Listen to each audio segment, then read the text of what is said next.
Hey, good morning. We are back in James. We are actually going to finish up chapter 3 this morning. We're going to be spending some time in verses 13 through the end of the chapter. So I'd like to read that for us before we dive right into our thoughts from the text here. Verse 13 says, "Who is wise and understanding among you? By his good conduct let him show his works in the meekness of wisdom. But if you have bitter jealousy and selfish ambition in your hearts, do not boast and be false to the truth. This is not the wisdom that comes from above, but is earthly, unspiritual, demonic. For where jealousy and selfish ambition exist, there will be disorder and every vile practice. But the wisdom from above is first pure, then peaceable, gentle, open to reason, full of mercy and good fruits, impartial and sincere. And a harvest of righteousness is sown in peace by those who make peace." Now, if you remember in our previous times together, we recently wrapped up James's exhortation regarding our use of our language and reflection on the gospel in our lives as a result of that. And so this morning, as we're finishing chapter 3, James is going to give his final remarks to the argument that he brings out as he's making these applicational points to what he said before in the previous part of the text. Now, when you think James is done talking about the tongue, he makes direct application in regard to wisdom and contrary to that, the foolishness in these last few verses. But first he starts off with a question. He says, "Who is wise and understanding among you? Who among you has moral insight in daily life and matters? And who among you has knowledge, understanding about these things?" To that person, James is saying by how they live, their good conduct, that's going to show his works, which hopefully you remember that was what we previously talked about in chapter 2, in the meekness of wisdom. Now, what does he mean here? Meekness, or we could say humility of wisdom, is the way that we are interacting with others. We're not here to show off, to try to win arguments, to humiliate other people in disagreements. No, rather we are covered, who are covered in grace. We must exercise humility in how we interact with other people. By his good conduct, let him show his works in the meekness of wisdom. See, wisdom goes hand in hand with all of this. Wisdom is knowledge and how to apply it. It's how to apply the knowledge that we have. In humility, I'm not talking about in humility that we're being some kind of doormat for people, but it's that we're refusing to elevate ourself over other people. Good conduct, humility, and wisdom. These are all characteristics of lives that have been transformed by the gospel of Jesus Christ. And James has been harping on this for a while now here in the text. But as you move on to verse 14, he's giving this warning here. The contrast to verse 13. "But if you have bitter jealousy and selfish ambition in your hearts, do not boast and be false to the truth." So essentially, if you're the kind of person that he's describing from previously, that's where you want to be. By good conduct, let him show his works in the meekness of wisdom. But if you're this other person here in verse 14, you've got the bitter jealousy going on, the selfish ambition. James just says flat out, listen, don't boast about that and be false to the truth. In essence, James is just trying to kindly say to these people, as he's really correcting them in what he's saying, hey, listen, if you're this person, just do yourself and everybody else a favor. Don't boast about it. Don't brag about it, because you're only going to damage the message of the gospel. And the gospel message, I think James has made this very clear in his writing so far, it must be truthfully proclaimed. There's no other way about it. Jealousy, we're talking about wanting something that someone else has. Maybe it's an object, maybe it's a relationship, maybe it's a lifestyle. Whatever that is, if you look on that with envy, you want it, you feel like you deserve it also. That's what James is talking about with jealousy. Selfish ambition, then he also says, why do you want it? You want to be self-promoting. You want the attention. You want the glory. You want the prominence. You want your viewpoints and opinions to be adopted and adhered to. That's selfish ambition. And James points out clearly, if you have bitter jealousy, if you've got selfish ambition in your heart, you can deny the truth of the gospel and what it means for us. And in essence, you can really completely reject the gospel as a whole because you've replaced it with your own narrative that makes you feel good about yourself. I mean, how many times in gospel encounters do we have people that create their own narrative of what they think or what they believe it takes to get to heaven? Oh, I'm a good person, or I'm not as bad as this other guy, or I go to church, or I do the. What does the Bible say? No. I've rejected that. I'm replacing it with my own version of what I believe is required in order for me to be saved or in order to go to heaven or however they would word that. And it's very similar here. People are replacing their own narrative of what they think needs to happen rather than believing and living what the gospel says. I mean, look at the Pharisees. They were jealous of Jesus, and because of their jealousy of Christ, it led them to completely reject who he was to the point that they plotted to kill him. That's what James is warning these people against. You can go down that same road if you're not careful, which is why he goes on in verse 15. This is not the wisdom that comes down from above, but is earthly, it's unspiritual, it's demonic. So now James is saying that you notice he's describing false earthly wisdom. And he describes it in three ways. First, he says that it's not wisdom that comes from above. Just get that idea out of your head. This is not godly wisdom. It's earthly wisdom. Meaning that it's wisdom that, quote unquote, that's coming from the thoughts of men, which will fail us all the time. But second, what does he say? It doesn't come from above. It's earthly. There's our first part. It's unspiritual. Again, pointing back to the temporal roots of this quote unquote wisdom. It's not heavenly wisdom. It's not godly wisdom. It's earthly minded. But third, he gets flat out to the point and says this is demonic. It's rooted in Satan. It's rooted in evil. James is pointing out that all of this supposed wisdom that makes us jealous, that makes us self-seeking, really shouldn't even be called wisdom to begin with. Because it has its roots in fallen, sinful beings who think they know better, and they have no thought or concern about spiritual things. And ultimately, this kind of wisdom, they would say, comes from the devil himself. In reality, this isn't wisdom.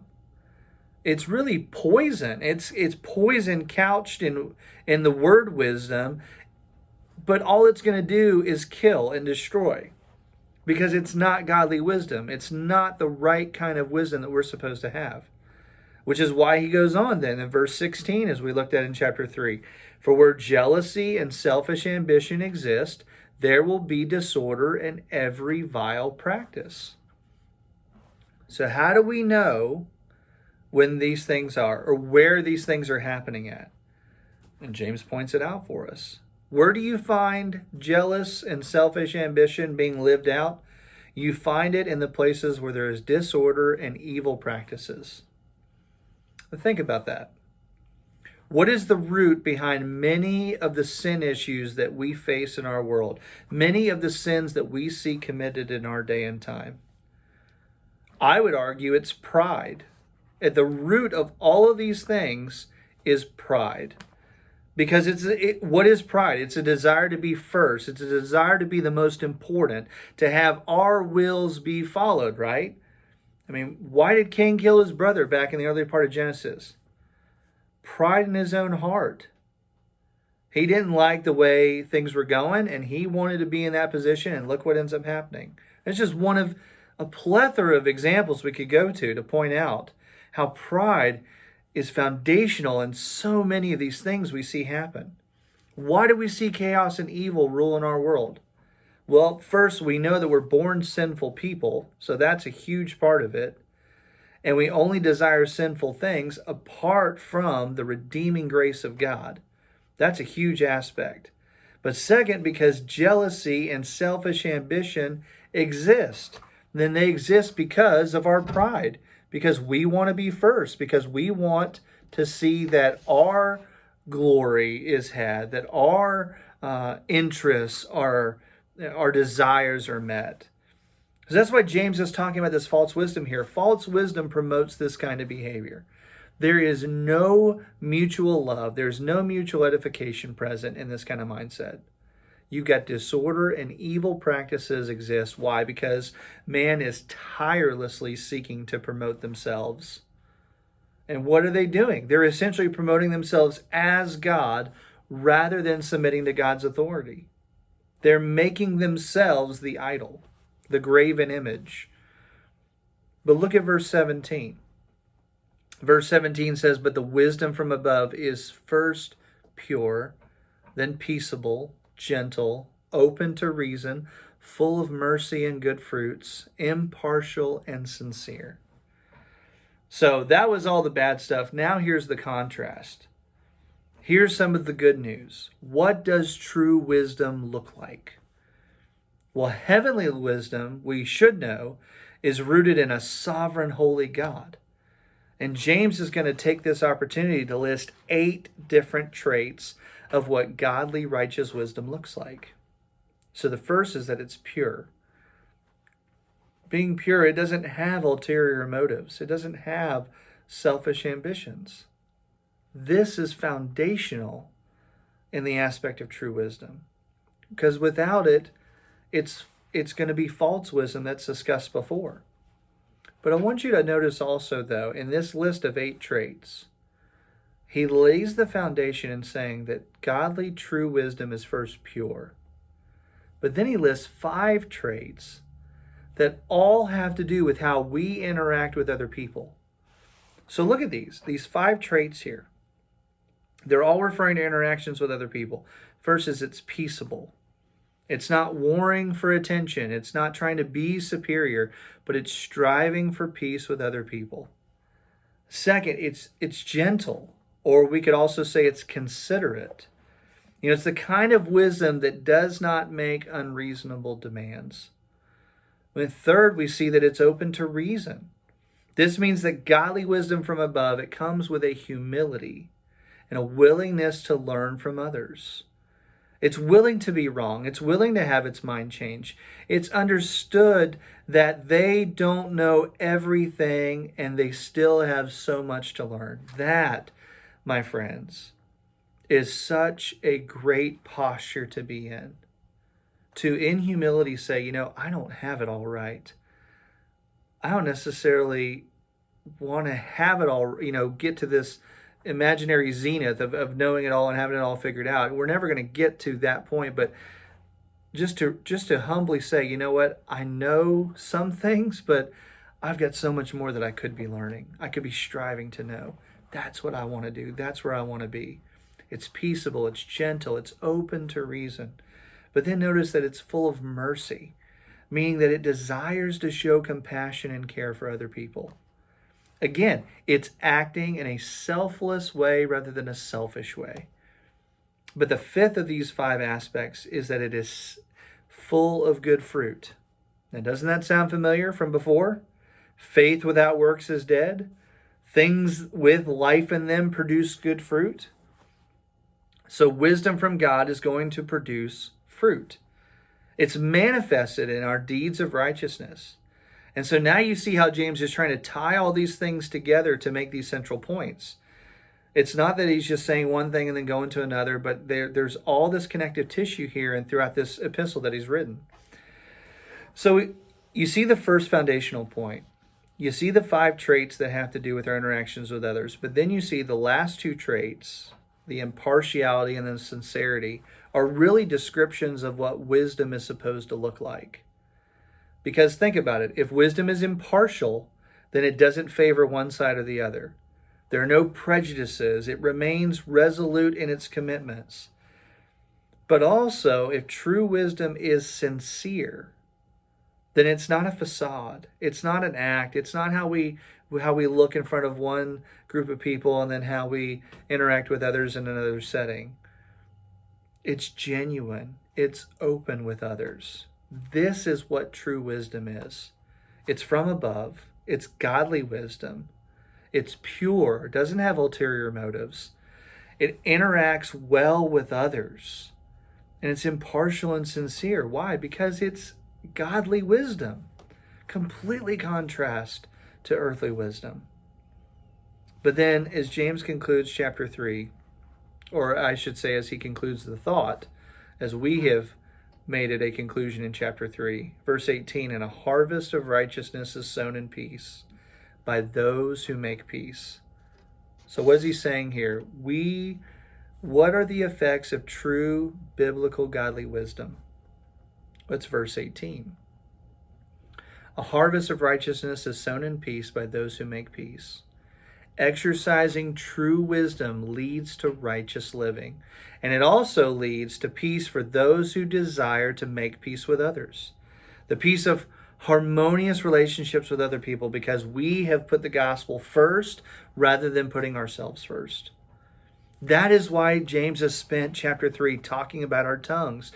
In this applicational section of chapter 3, you see why getting this little part of our body under control, it matters a lot. And I pray that this will only give us more ways that we can apply what we've learned here as we've been spending time together both this morning and through the last few devotional times in chapter 3. I hope it'll help us to see why this is so important, why we need to be asking God for wisdom, for strength in doing this, to do it well for the glory of God, so that we will not only glorify Him, but also treat others the way He wants us to do so. And so next week, we're going to start into chapter 4 as James moves on to another thought here, which really then it's still connected in some way, but he is going to move on to another thought. And I hope you'll join us for that. But until then, I'll see you next time.